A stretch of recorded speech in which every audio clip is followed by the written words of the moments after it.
সূরা ফাতিহায় প্রত্যেক দিন প্রতি রাকাতে কি পড়ে?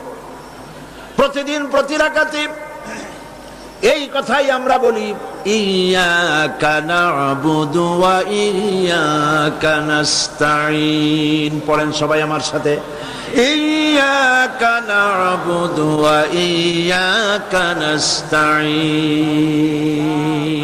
হে আল্লাহ, আমি একমাত্র তোমারই কাছে সাহায্য কামনা করি, আমি তোমার ইবাদত করি, তোমারই গোলামি করি, তোমারই কাছে সাহায্য যাচিয়া করি, আর কারো কাছে সাহায্য চাই না, আর কারো গোলামি করি না। মানুষের অবস্থা তো সবসময় একরকম থাকে না, অর্থনৈতিক বিপর্যয় হইতে পারে, টাকা পয়সা নাও থাকতে পারে, অশান্তি থাকতে পারে। আল্লাহ পাক তার নবীকে কি বলেছেন দেখেন, ফাইদা ফারাগতা ফানসাব ওয়া ইলা রাব্বিকা ফারগাব। আল্লাহ পাক বলেন, যখন তুমি খালি হাত হয়ে যাবে, দাঁড়িয়ে যাবে, আর আল্লাহ পাকের কাছে মিনতি জানাবে। সুবহানাল্লাহ। খালি হাত হয়ে গেছো, দাঁড়ায় যাও, আল্লাহর কাছে মিনতি করো, আল্লাহর কাছে চাও। বুখারী শরীফ এসেছে, স্যান্ডেলের ফিতা কাছে যদি ছেড়ে, তাহলে আল্লাহর কাছে চাও। কার কাছে চাইবেন? আল্লাহর কাছে চান। আমাদেরকে এই দৃষ্টান্ত নবীরা দেখায় দিয়েছেন, পয়গম্বরেরা আল্লাহর কাছে চেয়ে আমাদের দেখাইছেন। হযরতে ইব্রাহিম আলাইহিস সালামকে আগুনের ভিতরে যখন ফেলাবার ব্যবস্থা হয়েছে, তাকে যখন আগুনে ফেলা হচ্ছে, হযরত জিবরাইল বলেন, ইব্রাহিম আমার কাছে সাহায্য চাও, আগুন থেকে বাঁচায় দেব। হযরত ইব্রাহিম ভয় পেয়ে সাহায্য চাইছিলেন। এগুলো শোনার পরেও আমাদের ঈমান মজবুত হয় না। হযরত ইব্রাহিম বললেন, জিবরাইল গো, তোমার কাছে সাহায্য আমি কেন চাইবো?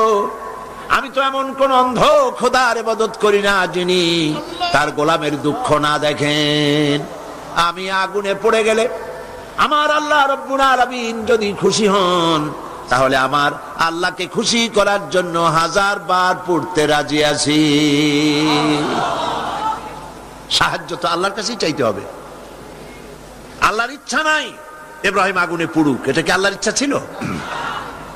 ইব্রাহিম আলাইহিস সালামও পরিণতি জানেন না, তিনি কি পড়বেন, পুড়বেন না বাঁচবেন জানা ছিল না। পরীক্ষায় তিনি পাশ করলেন।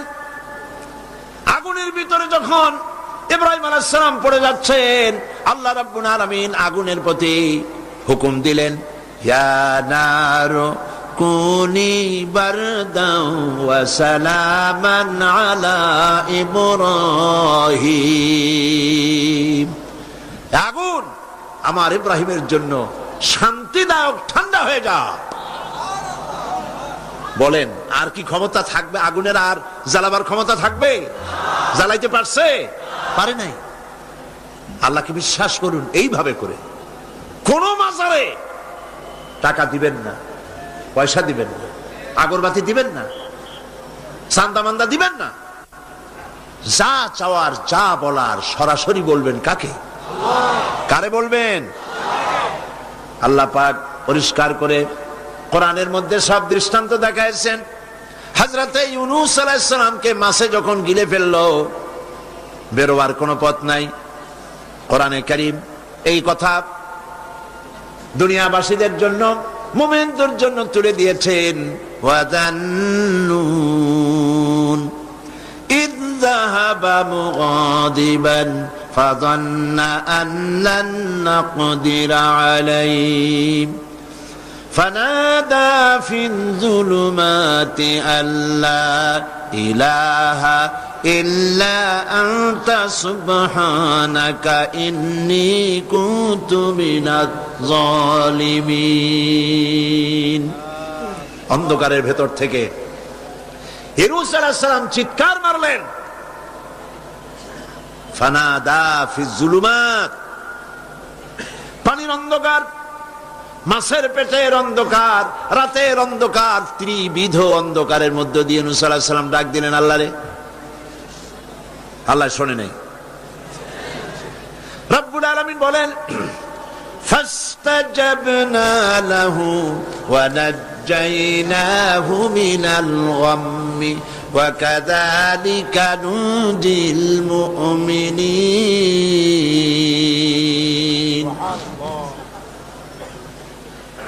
আল্লাহ রাব্বুল আলামিন বলেন, আমি ইউনূসের ডাক শুনলাম আর জাকের জবাব দিয়া দিলাম। মাছের পেটের ভিতরে যন্ত্রণা শুরু হয়ে গেল, ব্যথা শুরু হয়ে গেল। মাছ আর পানির মধ্যে থাকতে পারলো না। মাছ উপরে চলে এলো, কেনারায় চলে গেল। মাছ ববি করে ইউনূস আলাইহিস সালাম রে ফেলে দিল কেনারে। আল্লাহ পাক বলেন, শোনো দুনিয়ার মানুষেরা, শুধু ইউনূসকে নয়, ওয়াকাযালিকা নুজিল মুমিনিন।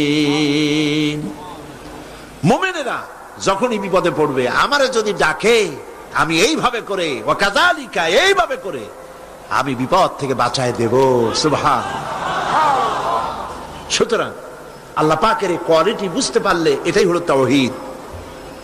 তাওহীদ সম্পূর্ণরূপে বুঝতে হবে, তাওহীদে প্রতিষ্ঠিত হতে হবে, শিরক থেকে বাঁচতে হবে, শিরক সম্পূর্ণরূপে বর্জন করতে হবে।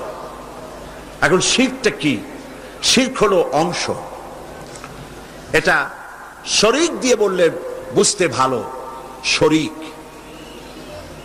আর এই শিরক হচ্ছে মিথ্যা, জুলম, বড় গুনাহ। যারাই আল্লাহর সাথে শরীক করে তারা বড় রকমের গুনাহ করে।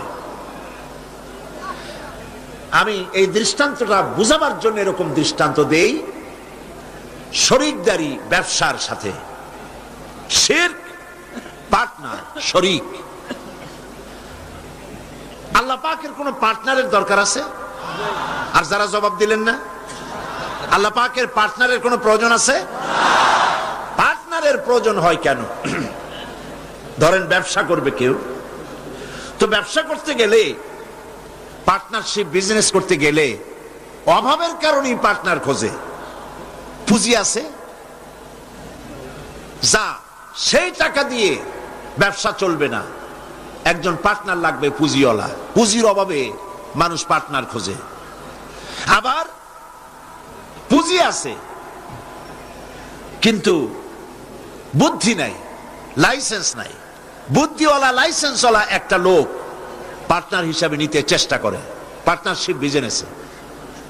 3 নম্বরে পুঁজিও আছে, বুদ্ধিও আছে, লাইসেন্সও আছে, কিন্তু বয়সটা এমন যে এই বয়সে ব্যবসা করার মতো বয়স নাই, স্বাস্থ্যটা খারাপ।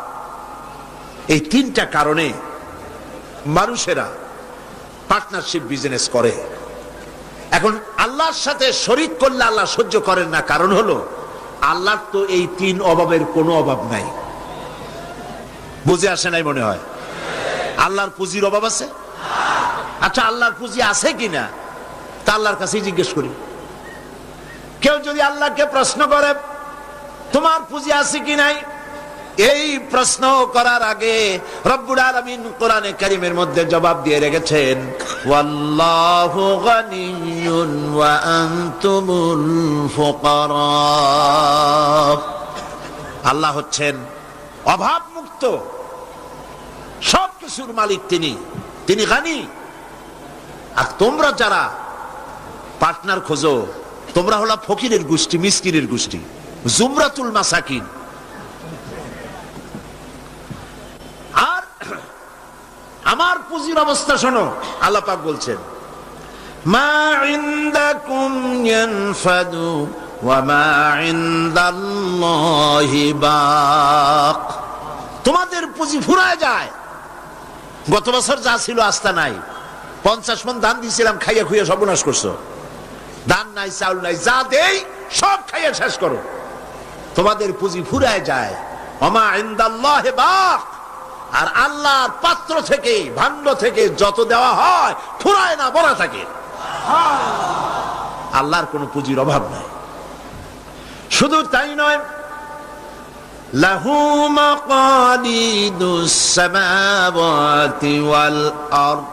আকাশ আর জমিনের সব চাবিকাঠি হচ্ছে আল্লাহর কাছে। সম্পদের চাবি আল্লাহর কাছে। লিল্লাহি মা ফিস সামাওয়াতি ওয়া মা ফিল আরদ। আসমান এবং জমিনের সার্বভৌমত্বের একচ্ছত্র মালিক হচ্ছেন কে? আল্লাহ পাক। এই হলো পুঁজি। তাহলে আল্লাহর পুঁজির অভাব নাই। আর পুঁজির অভাব যখন নাই তখন পার্টনারেরও কোনো প্রয়োজন নাই। এরপরে 2 নম্বরে মানুষ পার্টনার খোঁজে, জ্ঞান বুদ্ধির অভাব ঘটতে পারে। ব্যবসা করার মতো জ্ঞান নাই, বুদ্ধি নাই, লাইসেন্স নাই। আল্লাহর কি এরকমের অবস্থা? মহান আল্লাহ রাব্বুল আলামিন বলেন, ওয়াল্লাহু ইয়ালামু ওয়া আনতুম লা তা'লামুন। আল্লাহ সব জানেন, তোমরা জানো না কিছুই, তোমরা কিচ্ছু জানো না। ওয়ামা উতীতুম মিনাল ইলমি ইল্লা কালিলা। সামান্যতম জ্ঞান দিয়েছি তোমাদেরকে, আর সমস্ত জ্ঞানের উৎস কে? আল্লাহ। কোনো জ্ঞান নাই, সামান্যতম জ্ঞান। আর এই জ্ঞান দিয়ে ওনারা হন বুদ্ধিজীবী। বিরাট বিরাট বুদ্ধি। বুদ্ধি মাথায় এত গিজ গিজ করে, বুদ্ধির গরমে মাথায় চুল থাকে না, সবসময় মাথা গরম। কি বুদ্ধি? কইছে দেয়ার ইজ নো গড। সব বুঝছি বলে কি বুঝছো? কইছে দেয়ার ইজ নো গড। স্রষ্টা নাই, আল্লাহ বলতে কেউ নাই। নাউযুবিল্লাহি মিন যালিক। এরকম শয়তান একটা মরছে, ঢাকা বিশ্ববিদ্যালয় ছিল। মরার পর সেই সময়ের প্রধানমন্ত্রী তিনি বললেন, বাংলাদেশের নাকি এই লোক মরায় খুব ক্ষতি হয়েছে। আমি বলেছি ক্ষতি কিছু হয় নাই, বরং ভালো হয়েছে, শয়তান একটা কমছে। এ মরার আগে বলেছে, আমারে কাফন দিবা না, দাফন দিবা না, গোসল করাবা না। কি করবা? তো বলে মরার পর আমারে নিয়ে মেডিকেল কলেজে দিবা, ছাত্ররা আমারে দিয়ে অপারেশন শিখবে, যাতে যাতে মানুষের অপারেশন করে উঠে রুগীরে ভালো বানাইতে পারে। মরার পর তার কথা মতো যখন মেডিকেল কলেজের দিকে লাশ নিয়ে যাওয়া হচ্ছিল, ছেলেরা বলছে, লা হাওলা ওয়ালা কুওয়াতা ইল্লা বিল্লাহ, আমরা মাপ চাই। সারা জীবন আল্লাহরে অস্বীকার করছে। ওই লোকটারে দিয়া কাটা ছেঁড়া শিখা যদি কোন লোকের অপারেশন করি, যাও রুগী বাঁচবে, তাও বাঁচবে না, মরবে। ফিরাও শয়তান। বাডমের মারিচুরিতে ডিপ ফ্রিজের মধ্যে এ শয়তানের লাশ এখনো আছে। লাশের অবস্থা এমন হয়েছে, যদি রাস্তা ভালাইয়াও দেয়, কবর তো হবে না, কপালে নাই, কবর হবে না, দাফন হবে না। আল্লাহর সাথে নাফরমানি করলে কি সাজা হয় আল্লাহ দেখান।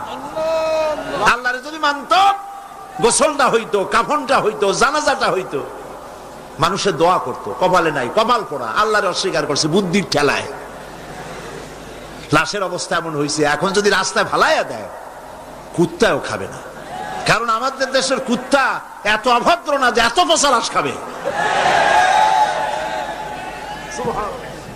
প্রিয় ভাই, সব আল্লাহ পাক সব জানেন, তোমরা কিচ্ছু জানো না। হ্যাঁ, তোমরা জানবা যদি কোরআনের কাছে আসতে পারো। আসল বুদ্ধি, আসল জ্ঞান কোরআনের ভিতরেই। সুবহানাল্লাহ। এরপরে তাহলে দেখা গেল 2 নম্বর পুঁজি আল্লাহর আছে। আছে কিনা? পার্টনার দরকার আছে? পার্টনারের দরকার নেই। 3 নম্বরে শক্তির অভাব, সেজন্য পার্টনার খোঁজে। আল্লাহর শক্তির খুব অভাব নাকি? শক্তি টের পাইছেন কিনা? টের পাইছেন কিনা? বুঝে নিয়েন কি কইতে চাই। আল্লাহ রাব্বুল আলামিনের শক্তি কত প্রচন্ড। আমেরিকার বর্তমান শক্তি দেখেই বুঝতে চেষ্টা করেন না। উপর থেকে ভাষা ভাষা কোন জ্ঞান নিয়ে হঠাৎ করে কোন সিদ্ধান্ত নিতে যাবেন না। আমেরিকা এখন যেটা করতেছে, মনে করেন না যে আল্লাহ তারে সব ক্ষমতা দিয়েছে, দুনিয়ার মোড়লগিরি করবে, বাতকবাড়ি করবে। ওয়ায়ামুদ্দুহুম ফি তুগয়ানিহিম ইয়ামাউন। আল্লাহ একটু ডিল দিছে। দেখেন না, যারা বড়শি বায় নদীতে, মাছে যখন আদার গেলে ওরে কি বলে? বড়শিতে যেটা থাকে ওটারে কি কয়? সারি। আরে হুইল কি? যেটা খায় মাছে ওইটা কি? আদার অথবা সারি, আপনারা যাতে খুশি হন বলেন। ওইটা, হ্যাঁ, সেরা। ওইটা মাছে যখন খাইলো, তখনই পাকা শিকারী দড়ি ধরে টান দেয় না, ছুটে যাইতে পারে, গেল ভালো করে। এরপরে জম্মের গেলার পর নারী বুড়িতে বেজায় যায়। তারপরে হুইলে ধরে আর টান দিয়ে নিয়ে আসে। যত বড় রাঘব বাল হোক, উবারে এসে হা করে পড়ে থাকে। ওয়ায়ামুদ্দুহুম ফি তুগয়ানিহিম ইয়ামাহুন। আল্লাহ পাক ঢিল দিয়ে দিছেন, হাত লম্বা করে দিছে, আফগান মারতেছে আমেরিকা বসে, হাত এত লম্বা, আফগান মারতেছে, কাশ্মীর মারতেছে, প্যালেস্টাইন মারতেছে, সোমালিয়া মারতেছে, আল্লাহ পাক ঢিল দিয়ে দিয়েছে। এরপরে যখন আল্লাহ ধরবেন, রাশিয়া এরকম শেষ ছিল না, জনমের সেটা শেষ ছিল কিনা? আল্লাহ টাইট করছে, করছে কিনা? সুবহানাল্লাহ। বিনা যুদ্ধে চিৎপটাং, কোন যুদ্ধ বুদ্ধ লাগে নাই। কেমনে কেমনে মরা লাশের গাও দিয়া গোস্ত যেমন খুইসা খুইসা পড়ে, সোভিয়েত ইউনিয়ন খুইসা খুইসা পয়সা শেষ। আছে অস্তিত্ব? আল্লাহ পাক যখন ধরবেন, ইন্না বাতশা রাব্বিকা লাশাদীদ, আল্লাহ পাক যখন ধরবেন তার পাকড় থেকে বাঁচাইতে পারে এমন ক্ষমতা আকাশেও কারো নাই, জমিনেও কারো নাই। সেই জন্য ক্ষমতার পুরাটা মালিক হচ্ছেন কে? এই কারণেই দুর্বলতার, এই ত্রিবিধ দুর্বলতার কারণে মানুষের পার্টনারশিপ বিজনেস করতে হয়, পার্টনার অংশীদার খুঁজতে হয়। আল্লাহর কোনো পার্টনারের কোনো প্রয়োজন নাই, আল্লাহর কোনো পার্টনার প্রয়োজন নেই, দরকার নেই। শিরক, সর্বাবস্থায় শিরক থেকে বাঁচতে হবে। মানুষ, আমাদের দেশের মানুষেরা না বুঝে সবের নিয়তি শিরক করে বসে, নাউজুবিল্লাহ বলে সবের নিয়তে শিরক করে। হযরতে বড় পীর আব্দুল কাদের জিলানী রাহমাতুল্লাহ আলাইহির নামে কত দুরূদ বানাইছে। ইয়া আব্দুল কাদের জিলানী শাইয়ান লিল্লাহ, নাউজুবিল্লাহ বলবেন না? নাউজুবিল্লাহ বলবেন না? হযরত বড় পীর আব্দুল কাদের জিলানী রাহমাতুল্লাহ আলাইহি নিঃসন্দেহে আল্লাহর মাহবুব বান্দা, বড় ওলি, পীরে কামেল, মাহবুব সুবহানী আমরা তাকে বলি। কিন্তু ইয়া আব্দুল কাদের জিলানী শাইয়ান লিল্লাহ, হে আব্দুল কাদের জিলানী আপনি আমাদেরকে কিছু দেন, সাহায্য করেন। নাউযুবিল্লাহি মিন যালিক। যারা এই যত দুরূদ পড়ে তারা জাহিল, জাহিল, জাহিল। এই ধরনের দরুদ যারা শিক্ষা দেয় তারাও জাহিল। যারা ইন্তেকাল করেছেন, মরে গিয়েছেন, তাদের কাছে কিছুই চাওয়া যাবে না, চাইতে হবে কেবলমাত্র কার কাছে? কার কাছে? এই জন্য আল্লাহ রাব্বুল আলামিন কোরআনে কারীমের মধ্যে বলেছেন, লা তুশরিক বিল্লাহ ইন্নাশ শিরকা লাযুলমুন আযীম। কথাটা আসলে হযরত লোকমান হাকিমের। তিনি তার ছেলেকে বুঝাচ্ছেন, ছেলেকে যতগুলি নসিহত তিনি করেছেন। সূরা লোকমানের তাফসীর করছিলাম না এখানে, মনে আছে আপনাদের? হযরত লোকমান হাকিম ছেলেকে যেসব নসিহত করেছিলেন, এই সব নসিহত শুধু কিতাবে কোরআনে লিখে থাকার জন্য নয়, এই নসিহতগুলি আমরাও যেন আমল করি আর আমাদের সন্তানদেরকেও যেন আমল করাই। ছেলেকে বুঝাবেন, স্ত্রীকে বুঝাবেন। আল্লাহ পাক সাফ করে বলছেন, লা তুশরিক বিল্লাহ, আল্লাহর সাথে কাউকে শরীক স্থাপন করো না। ইন্নাশ শিরকা লাযুলমুন আযীম, প্রকৃতপক্ষে শিরক হচ্ছে বড় জুলম, অত্যাচার। এটা হলো জুলম।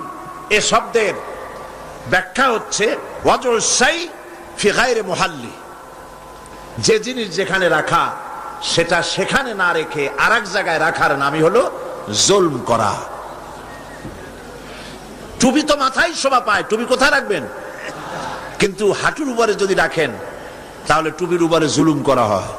টুপি মাথায় রাখবেন, টুপি দিয়ে যদি বাজার করে আনেন তরি তরকারি, তাহলে টুপির উপরে কি করা হবে? জুলম করা হবে।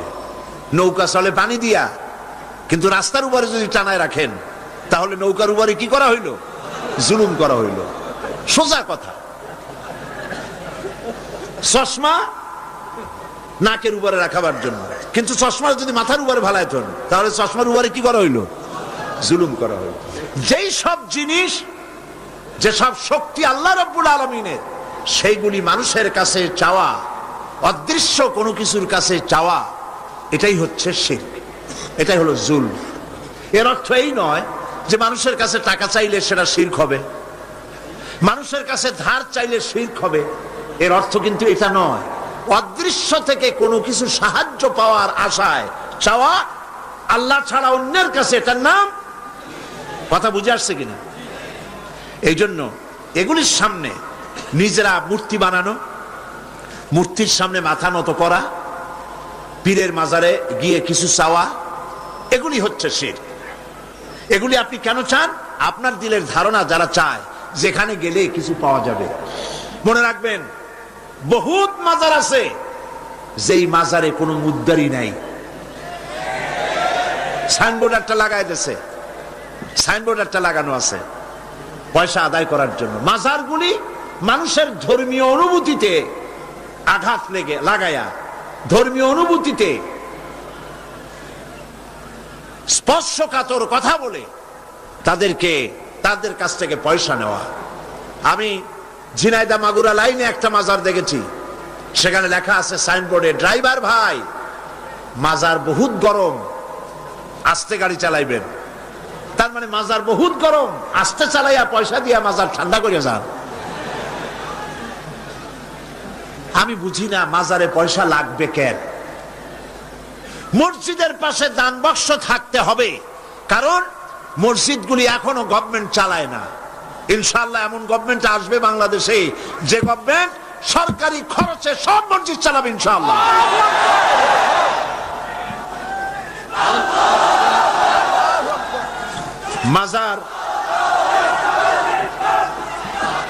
মাজারে চান্দার বাক্স কেন? মাজারে পয়সা দেব কেন? এই প্রশ্ন বুদ্ধিমানদের মাথায় আসা উচিত। কেন দেব?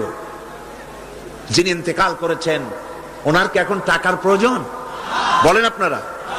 শীতবস্ত্র উনি কিনবেন, কোনো কিছু খাবেন, আপনারা কেন বিশ্বাস করেন না? উনি যদি সত্যি আল্লাহর ওলি হন, তা আল্লাহ পাক কোরআনে বলে দিয়েছেন এদের রিস্কের ব্যবস্থা আল্লাহর কাছে, ওনা আল্লাহর কাস্টোডিওতে আছেন। আপনারা কেন পেরেশান হয়ে পয়সা দেন? ওগুলো দিয়ে উনি কি খাবেন? এই পয়সাগুলি দিয়ে উনি কি কিনবেন? এই পয়সাগুলি মাজারের মুতাল্লি যারা আছে, কমিটিতে যারা আছে, অধিকাংশ পয়সাগুলি দিয়ে তারা ট্রান্সপোর্ট বিজনেস করে, এক্সপোর্ট ইম্পোর্ট বিজনেস করে, কোটি কোটি টাকার মালিক হয়েছে আপনাদের পয়সা দিয়া, আর আপনি শিরক করেছেন ওখানে পয়সা দিয়ে। তবে কোন মাজারকে কেন্দ্র করে যদি কোনো মসজিদ, কোনো এতিমখানা, কোন মাদ্রাসা যদি তৈরি হয়, মাদ্রাসায় দিবেন, এতিমখানায় দিবেন, মসজিদে দিবেন, অবশ্যই মাজারে এক পয়সাও দিবেন না। কে বলেছে আপনাকে মাজারে গম্বুজ উঠাইতে? কেন উঠাইছেন? কেন উঠাইছেন? কি জবাব দেবেন? মাজারে গম্বুজ কেন দিয়েছেন? কি জবাব দিবেন? কে বলেছে গম্বুজ তুলতে? পীর সাহেবদের কবরের মর্যাদা বেশি না সাহাবায়ে কেরামদের কবরের মর্যাদা বেশি? মদিনা যায় দেখতে পারেন না? সাইয়্যিদুশ শুহাদা হযরত হামজা রাদিয়াল্লাহু তাআলা আনহু, দুনিয়ার সব ওয়ালি আলেম ওলামা যদি এক জায়গায় হয়, হযরত হামজার একখানা হাতের সমান হবে? হবে? সেই মাজারে তো কোনো গম্বুজ নাই। হযরতে ইবনে মাসউদ রাদিয়াল্লাহু তাআলা আনহু, হযরত ইবনে আব্বাস রাদিয়াল্লাহু তাআলা আনহু, হযরত আবু সাঈদ খুদরি রাদিয়াল্লাহু তাআলা আনহু, হযরত উসমান রাদিয়াল্লাহু তাআলা আনহু, অন্তত 10,000 সাহাবীর মাজার তো জান্নাতুল বাকিতে রয়েছে। একটা গম্বুজ নাই, একটা চাদর নাই, একটা আগরবাতি নাই, একটা মোমবাতি নাই। আপনারা কেন এইসব করেন? কে কি বললো আপনারা কেন শুনবেন? জেহেন সাফ করে নেবেন। কোরআনে জানাই, হাদিসে জানাই, মানি না, মানবো না। ঠিক কিনা বলেন? কোরআনে জানাই, হাদিসে জানাই, এই কথা বলার জন্য যদি হিন্দুস্তান থেকে কোনো পীর আসে, মানবো তার কথা? যদি পাকিস্তান থেকে কোনো পীর আসে, মানবো? যদি চীন থেকে, সৌদি আরব থেকে কোনো বুজুর্গ আসে, মানবো? সব কথা। তুমি পীর যে দেশের হও, তুমি আলেম যে দেশের হও, কোরআন হাদিসে জানাই, মানি না, মানি না, মানি না। এটার নামই হলো ইসলাম। এটার নাম কি? এটার নাম আকীদা। এই আকীদা সাফ করতে হবে। মুসলমানদের এই আকীদা সাফ হতে হবে। এই আকীদা যদি সাফ হয়, তাহলেই আমরা বাঁচতে পারবো। কথা বুঝতে পেরেছেন?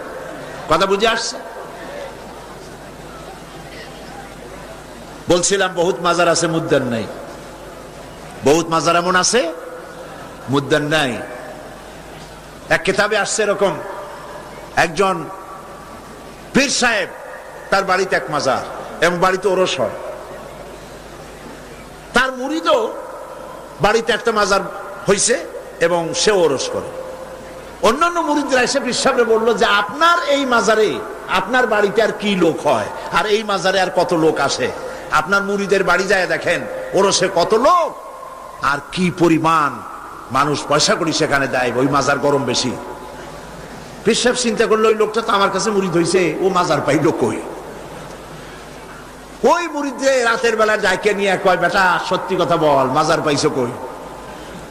কয় হুজুর মাজার টাজার কি, আপনার কাছে মুরিদ হইলাম, আপনি একটা গাধা দিলেন আমারে, ওই গাধা নিয়ে ব্যবসা বাণিজ্য করে কিছু পয়সা পাতি হয়েছিল, হঠাৎ করে গাধাটা মরে গেল, এখন আমি যাই কই? বহুত মুসিবতে পড়ে গেছি। শেষ পর্যন্ত ওই গাধা পাশে নিয়া বহুত চিন্তা করিয়া গাধারে কবর দিয়া আপনি দিছেন, সেই জন্য কবর দিয়া পাশে বসে কাঁদতেছিলাম চোখ বুঝা। হাটবার দিন ছিল, বাজারে যাওয়ার রাস্তা, চোখ বুঝে কাঁদতেছিলাম। সন্ধ্যার সময় চোখ খুলে দেখি আশেপাশে পান, সুপারি, মাছ, তরকারি, টাকা পয়সা। তার মানে লোকেরা যাচ্ছে, মাজার দেখে মনে করছে নতুন কোনো পীরের মাজার বোধ হয়, তো যে যার কাছে যা ছিল একটু একটু করে দিয়ে গেছে, অনেক হয়েছে। তারপরে এসে ভিড় জমলো।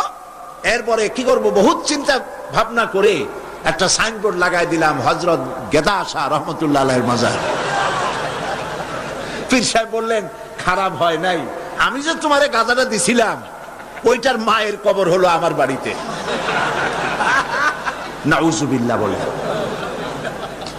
এই জন্য হক্কানি পীরের মাজার যেগুলি, সেগুলি তো জিয়ারত করা যাবে অবশ্যই।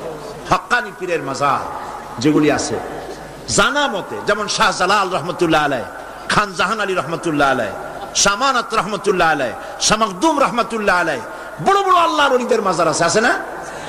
জিয়ারতের উদ্দেশ্য নয়, ওইখানে আপনি গিয়েছেন, মাজার সামনে পড়েছে, আপনি দোয়া করেন। জিয়ারতের উদ্দেশ্য নিয়ে মসজিদে হারাম, মসজিদুর রাসূল, মসজিদে আকসা, এই তিন জায়গা ছাড়া জিয়ারতের নিয়ত নিয়ে কোন মাজারে যাওয়া যাবে না, যাবে না, রাসূলুল্লাহ নিষেধ করেছেন।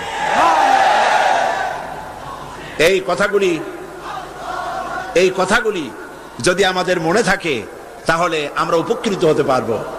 বলি আলহামদুলিল্লাহ, বলেন আলহামদুলিল্লাহ। আপনি আমার আল্লাহ কি শুনতে পান না? বলেন পান কিনা? তিনি দেখতে পান, তিনি সব শুনতে পান, সব দেখতে পান। কাজী যা বলবেন আল্লাহকে বলেন। ওয়াইজা সাআলতা ফাসআলিল্লাহ ওয়াইজা ইসতাআনতা ফাসতাইন বিল্লাহ। যা চাইবেন আল্লাহর কাছে চান, যা বলবেন আল্লাহর কাছে বলেন। আল্লাহ পাক বলেছেন আলাইসাল্লাহু বিকাফিন আবদা, আলাইসাল্লাহু বিকাফিন আবদা। আমি কি আমার বান্দার জন্য যথেষ্ট নই? আল্লাহ প্রশ্ন করছেন, আমি কি আমার বান্দার জন্য যথেষ্ট নই?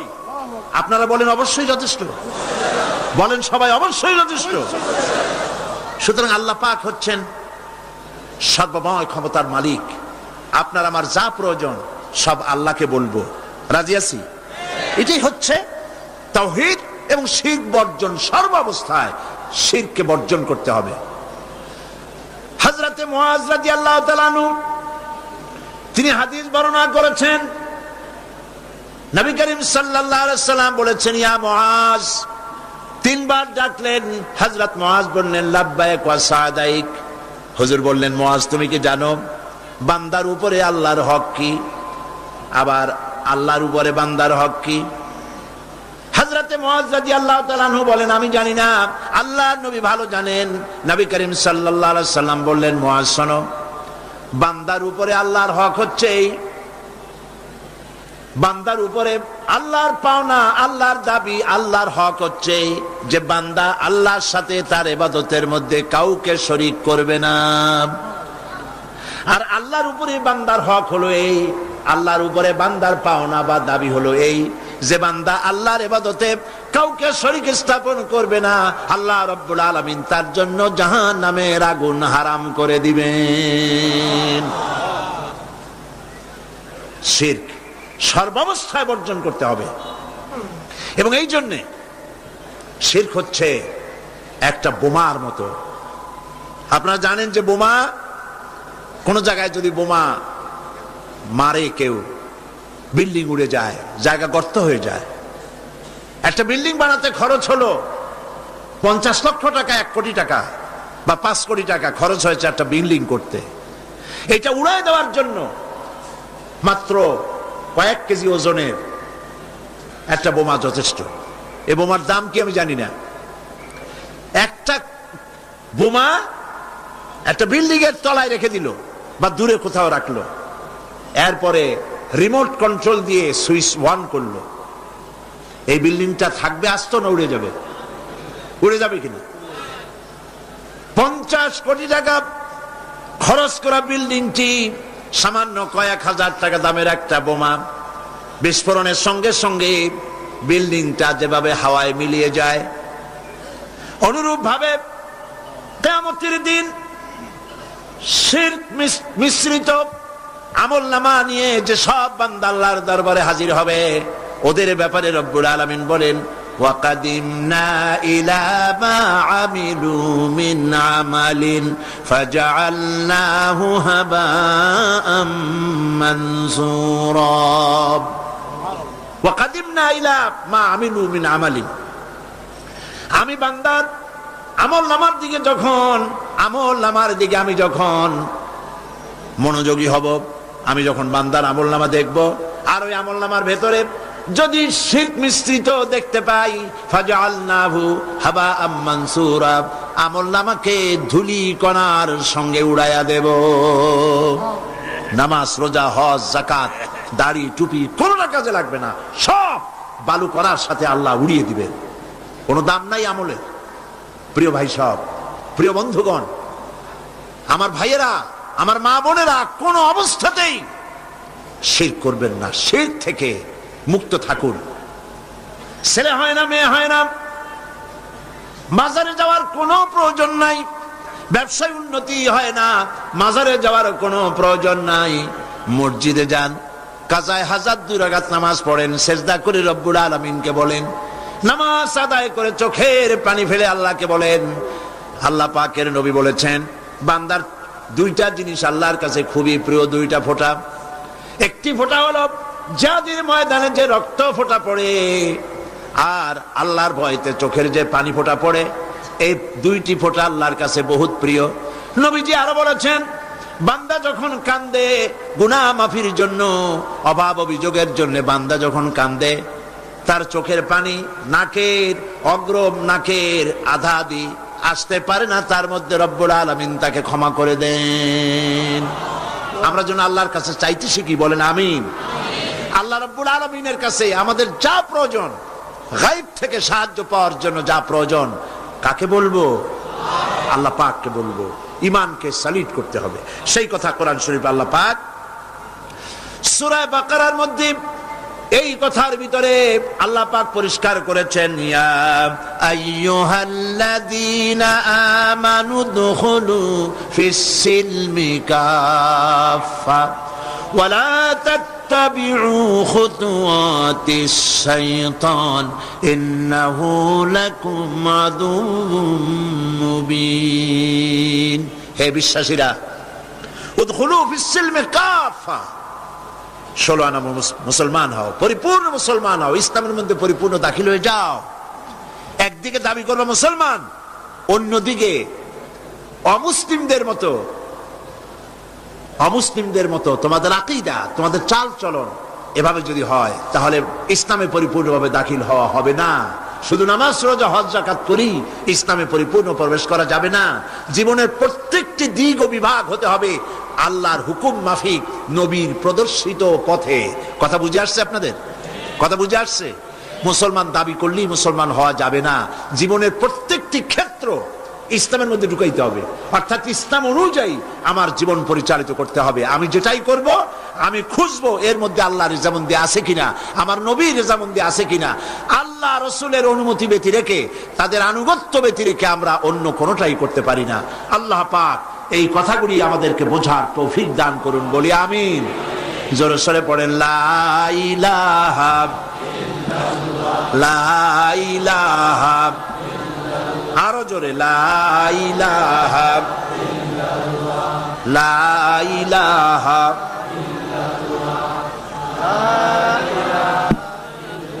লা ইলাহা ইল্লাল্লাহু মুহাম্মাদুর রাসূলুল্লাহ। আমরা এখন মোনাজাত করব, এখন মোনাজাত করব। মোনাজাত আর দোয়া ও মখুল ইবাদা, দোয়া হচ্ছে ইবাদতের মগজ। আল্লাহর কাছে আমরা আমাদের আরতি জানাবো, মোনাজাত করব, সেই দোয়ায় আমরা শামিল হব আর বা জামাতে শান নামাজ পড়বো। এত বড় জামাত এখন কি চট্টগ্রামের কোন মসজিদে পাওয়া যাবে? আর এটা কি সম্ভব এত বড় জামাত হওয়া? আমরা জামাতে নামাজ আদায় করব, আল্লাহ যেন তৌফিক দেন, বলেন আমিন।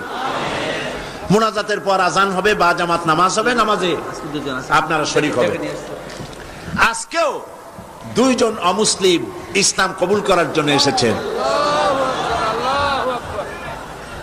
তাদেরকে উৎসাহ দেন, তাদের জন্য দোয়া করেন, আল্লাহ পাক যেন তাদেরকে কবুল করেন, বলেন আমিন।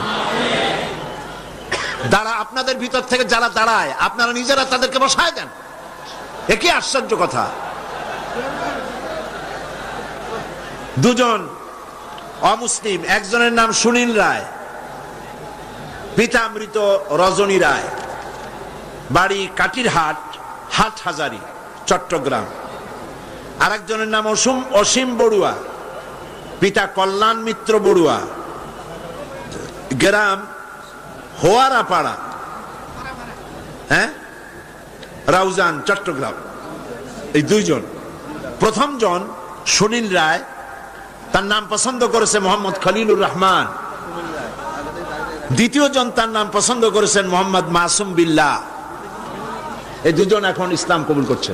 কই আরেকজন? কই?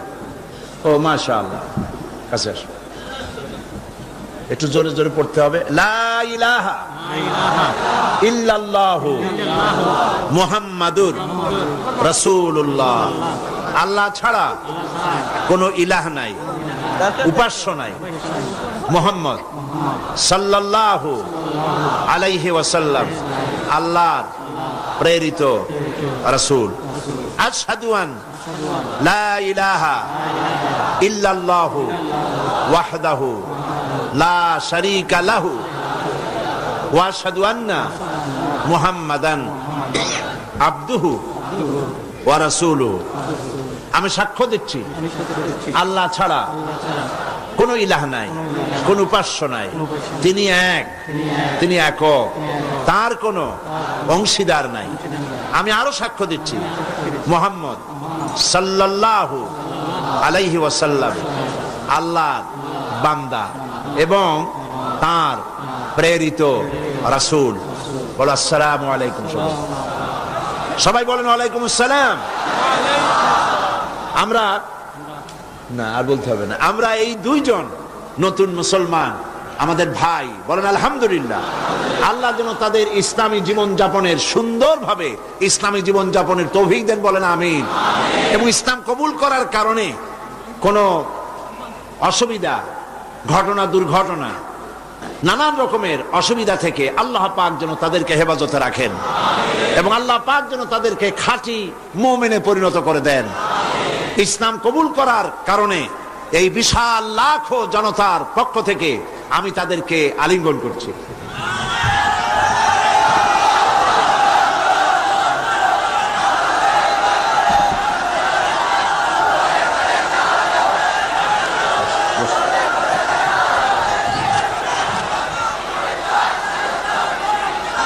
আজকে মুনাজাতের আগে মাত্র কয়েকটি কথা, তাহলে এই গতকালও আমি বলেছি, আজকেও বলছি, মুনাজাতের কথা বলার সময় কিছু লোক চলে যেতে চেষ্টা করেন, এটা ঠিক না।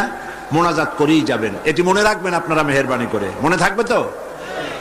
তারপরে কথা হচ্ছে, গতকালও বলেছি, প্রত্যেক দিন আপনারা পকেটে করে টাকা নিয়ে আসবেন, তাফসিরের মাহফিল জীবনের শ্রেষ্ঠ সম্পদ মনে করবেন এবং একটা বাজেট রাখবেন তাফসিরের মাহফিলের জন্য। আমি গতকাল বলেছি হযরত মাওলানা শামসুদ্দিন সাহেব খুব পেরেশানিতে আছেন তার সমস্ত লোকজন নিয়ে, যেহেতু অন্তত 20 না 25 লক্ষ টাকা, কত 22,60,000 টাকা, প্রায় ধরুন 23 লক্ষ টাকা তাদের বাজেট। তো এই টাকা, আমার বিশ্বাস, আমার অন্তরের অন্তঃস্থল থেকে বিশ্বাস, এই টাকা যা বাজেট আছে তার থেকে বেশি হবে ইনশাআল্লাহ। আল্লাহ দিবে, বলেন আমিন। তা আপনারা মেহেরবানি করে টাকা নিয়ে আসবেন, বাড়ি থেকে প্রতিদিন আনবেন এবং প্রত্যেক দিন এই বাক্স রাখা আছে না সব জায়গায়, বাক্স আছে, চাদর আছে, আল্লাহর হস্তে আমার মায়েরা, আমার বোনেরা, আপনারা সবাই মিলে টাকা দিয়ে যাবেন। মা বোনদের জন্য আমার শারীরিক কারণে আলাদা কোনো প্রোগ্রাম করতে পারবো না এবার, তবে তাদের জন্য আলাদা আমি একটা দিন আলাদা বক্তব্য রাখবো ইনশাআল্লাহ। এই মাহফিলেই মা বোনদের জন্য আলাদা বক্তব্য রাখবো ইনশাআল্লাহ, বলি ইনশাআল্লাহ। মা বোনেরা, ভাইয়েরা, সবাই মিলে এই মাহফিলের জন্য প্রচুর পরিমাণ টাকা আপনার পক্ষে যা সম্ভব আপনি দিবেন, বন্ধুদের কাছ থেকে আদায় করে দিবেন। আল্লাহ যেন তৌফিক দেন, বলেন আমিন। এরপরে গতকাল বলেছিলাম ঢাকা থেকে এবং চট্টগ্রামের পুস্তক ব্যবসায়ীরা লক্ষ লক্ষ টাকা পুঁজি ইনভেস্ট করে এই চট্টগ্রাম তাফসীর মাহফিলে বিক্রয়ের আশায়। আর এই বইপত্রগুলি সব আপনাদের ঈমান বৃদ্ধির কাজে লাগবে, বলেন আমিন। বহুত বই আছে এখানে, বই অনেক। বৃহস্পতিবার সকাল 10টা থেকে শুধু মহিলাদের জন্য আমাদের বলবো। তো এই বইয়ের, ইসলামী বই মানুষকে ঠকায় না। নাস্তিকদের লেখা বই পড়লে ঈমান নষ্ট হয়, কিন্তু আলেমদের লেখা, ওলামাদের লেখা বই পড়লে ঈমান বৃদ্ধি পায়, বলেন আলহামদুলিল্লাহ। কারণ তারা কোরআন হাদিস দিয়েই বই লেখেন, কোরআন হাদিসের বই দিয়ে স্টলগুলি ভরা। আমি গতকালও বলেছি এত বড় বই মেলা বাংলাদেশের কোথাও নাই, ইসলামী বইয়ের এত বড় মেলা বাংলাদেশে হয় না। আপনারা মেহেরবানি করে যাওয়ার সময় স্টলগুলিতে যাবেন এবং বইপত্র কিনবেন। ফাতিহাতুল কিতাব, সূরা ফাতিহা ছাড়া নামাজ হয় না। এই সূরায় এমন কি আছে যা না পড়লে নামাজ হবে না? সেই জন্য সূরা ফাতিহার তাফসীর আমি যেটা করেছিলাম এবং সম্পাদনা করেছি, লিখেছি, যারা সেবেছে তারা নাম রেখেছে তাফসীরে সাঈদী। সূরা ফাতিহার তাফসীর বাংলা ভাষায় সূরা ফাতিহার উপরে সর্ববৃহৎ কিতাব, 780 পৃষ্ঠার এই কিতাবখানা প্রত্যেক দোকানে পাওয়া যাবে। আপনি নিবেন, বন্ধুদেরকে নিতে বলবেন এবং মহিলাদেরকেও আপনারা নিয়ে দেওয়াবেন সূরা ফাতিহা বোঝার জন্য। আল্লাহ পাক সকলকে তৌফিক দিন এবং পুরা তাফসীরকে বোঝার জন্য তাফহিমুল কোরআন ফি জিলালিল কোরআন, বিশ্ববিখ্যাত এই 2 তাফসীর এখানে কমপ্লিট সেট পাওয়া যাবে, আপনারা কিনবেন, আল্লাহ তৌফিক দান করুন। আর মহিলাদের জন্য আগামী বৃহস্পতিবার সকাল 10টা থেকে নিয়ে 12টা পর্যন্ত 2 ঘন্টা শুধু মহিলাদের জন্য বই পুস্তক খরিদের জন্য সুযোগ করে দেওয়া হবে। আল্লাহুম্মা আমিন। রব্বানা যালামনা আনফুসানা ওয়া ইন লাম তাগফির লানা ওয়া তারহামনা লানাকুনান্না মিনাল খাসিরিন। রব্বুল আলামিন লাখো মুসলমান নরনারী কোরআনের পাগল হয়ে, কোরআন প্রেমিক মুসলমানেরা, মুসলমান নরনারী একত্রিত হয়ে ঘন্টার পর ঘন্টা তোমার দ্বীনের কথা শুনেছি, দরুদ ও সালাম পড়েছি। মেহেরবানি করে দুরুদ ও সালাম টুকুন সোনার মদিনায় নবীজির রওজা মুবারকে পৌঁছায়া দাও। আয় আল্লাহ তাআলা, আমাদের মধ্য থেকে আমাদের মা বাপ যারা কবরে চলে গেছে, আমাদের দাদা, নানা, নানি, আত্মীয় স্বজন, কবরগুলিকে জান্নাতের টুকরায় পরিণত করে দাও। রব্বির হামহুমা কামা রব্বায়ানি সগীরা। সবাই পড়েন, রব্বির হামহুমা কামা রব্বায়ানি সগীরা। আয় আল্লাহ তাআলা, সারা জীবন গুনাহ করেছি আমরা, তুমি দয়া করে আমাদের জিন্দেগির গুনাহ খাতা মাফ করে দাও। আল্লাহ তাআলা, সারা পৃথিবীতে আজ মুসলমানদের বড় দুর্দিন। আয় আল্লাহ, আয় খাসা, এ খাসানে রসুল ওয়াক্তে দোয়া হে। আয় খাসা, এ খাসানে রসুল ওয়াক্তে দোয়া হে। উম্মত পে তেরি আকে আজব ওয়াক্ত পড়া হে। আয় আল্লাহ, বড় বিপদে পড়েছি আমরা।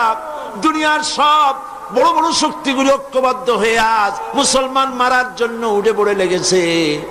আল্লাহ, আমাদের বলার জায়গা নাই, তুমি ছাড়া আমাদের কে সাহারা দেবে?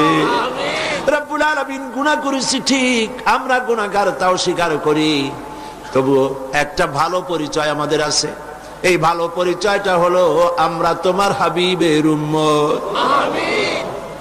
এতটুকুন কারণে হলেও নবীজির সদকায় আল্লাহ তুমি দয়া করে দুনিয়ার মুসলমানদের বিপদ থেকে বাঁচাও।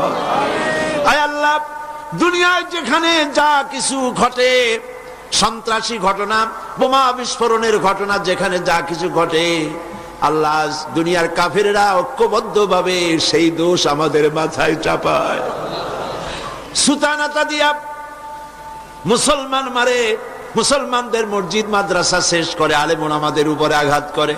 আল্লাহ তুমি দয়া করে মুসলমানদেরকে সাহারা দাও।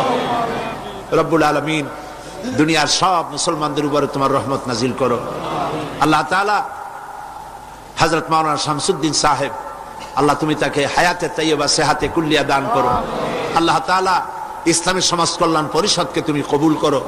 আল্লাহ তাআলা হযরত মাওলানা মুমিনুল হক চৌধুরী সাহেব, আল্লাহ তাআলা সারা জীবন ইসলামের খেদমত করে করে বার্ধক্যে উপনীত হয়েছে, তার প্রতি তুমি রহম করো। সব ইসলামী আন্দোলনের নেতা কর্মীদের উপরে রহম করো। আল্লাহ তাআলা চারজনী ঐক্য জোটকে, এই ঐক্য জোটের ঐক্যকে চিরস্থায়ী করে দাও, ঐক্যকে মজবুত করে দাও। যারা ঐক্যে ফাটল ধরাতে চায়, আল্লাহ তুমি তাদেরকে হেদায়েত করে দাও। আল্লাহ, এই দেশটা একদিন, এই দেশে কোরআন সুন্নাহর আইন দিয়ে পরিপূর্ণ ইসলাম চলছে, এই দৃশ্য আমাদেরকে দেখাই দিও মাগো। রব্বুল আলামিন, কোরআনের তাফসীরের মাহফিল চট্টগ্রাম, আল্লাহ তাআলা এই তাফসীরের মাহফিলের ক্যাসেট সারা পৃথিবীতে ছড়িয়ে যায়। রব্বুল আলামিন, কোরআনের তাফসীর সারা দুনিয়ায় পৌঁছে দেওয়ার জন্য যারা ক্যাসেট বন্দি করে, কষ্ট করে মানুষের কাছে পৌঁছাবার ব্যবস্থা করে, আল্লাহ তাআলা তাদের উপরে তোমার রহমত নাজিল করো। সারা দুনিয়ার মুসলমানদের জন্য হেদায়েতের জরিয়া বানায়া দাও। হায় আল্লাহ তাআলা, আমরা থাকবো না, আমরা যারা আছি আমরা থাকবো না, কিন্তু তাফসীরের মাহফিল কিয়ামত পর্যন্ত চট্টগ্রামে স্থায়ী করে দিও। রব্বুল আলামিন, বহু টাকার প্রয়োজন, আল্লাহ তাআলা তোমার ধনাঢ্য ব্যক্তিদের দিল খুলে দাও। যারা এই মাহফিলের সাথে শত্রুতা পোষণ করে তাদেরকে বন্ধু বানায় দাও। যারা ভুল বুঝে দূরে দূরে থাকে তাদেরকে আমাদের ভাই বানায় দাও। আল্লাহ তাআলা সকলের দিল কোরআনের দিকে, আলেমদের দিকে মোহাব্বত ভরে দাও। আল্লাহ, হিংসা কমায় দাও। আলেম দেখলে যাদের গা জ্বলে ওঠে, নাম মুসলমান, আলেম দেখতে পারে না, মাদ্রাসা সহ্য করতে পারে না, আল্লাহ তুমি দয়া করে তাদের হেদায়েত নসিব করে দাও। আল্লাহ তাআলা, আমাদের আরেক ভাই হযরত মাওলানা লুৎফুর রহমান সাহেব, আল্লাহ তাআলা সেই জওয়ান অবস্থা আমি তারে দেখেছি, আজ তিনিও আমার মতো, আমরা একই পথের পথিক, তিনিও আজ বার্ধক্যে উপনীত হয়েছেন। আল্লাহ, কোরআনের খেদমত সারা জীবনের তুমি তার কবুল করে নাও। কোরআনে কারীমের তাফসীরের খেদমত যারা করতেছেন, অনুবাদের, লেখার, বলার খেদমত যারা করেন, আল্লাহ তুমি তাদেরকে কবুল করে নাও। ربنا تقبل منا إنك أنت السميع العليم وتب علينا إنك أنت التواب الرحيم سبحان ربك رب العزة عما يصفون وسلام على المرسلين والحمد لله رب العالمين وجعل آخر كلمة عند الموت لا إله إلا الله محمد رسول الله. السلام عليكم.